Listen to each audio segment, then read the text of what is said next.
considère l'endomorphisme F de R3 dont la matrice dans la base canonique est A égale 1, 1, 1, moins 1, 2, moins 2, 0, 3, moins 1. On nous demande alors de donner une base de Kerr de F et de l'image de F.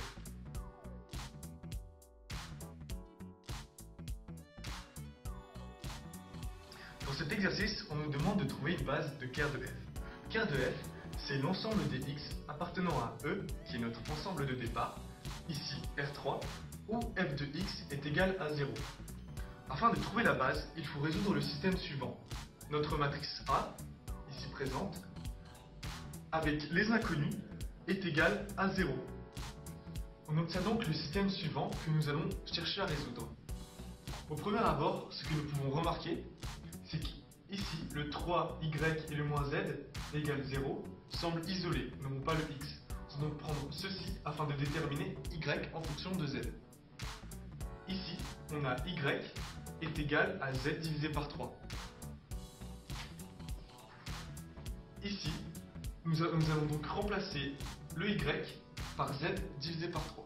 Nous avons donc x plus z divisé par 3 plus z. On obtient x est égal à moins 4z divisé par 3.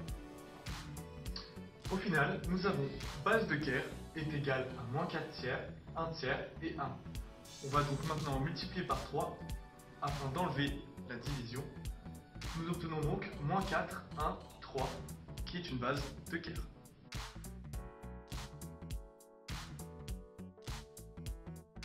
Pour calculer l'image, on aura besoin d'utiliser le théorème du rang, qui nous dit que la dimension de notre espace est égale à la dimension de l'image plus la dimension du Kerr.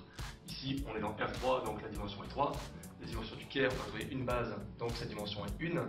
Par soustraction, on se rend compte que l'image est sur 2 dimensions, on doit donc trouver 2 bases à l'image.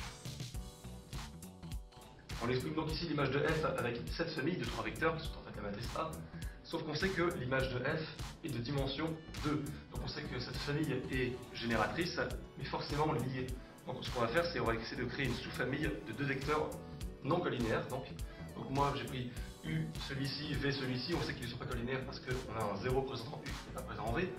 Et donc on a la sous-famille image f égale le vecteur de ces 2 vecteurs-ci. Et c'est fini.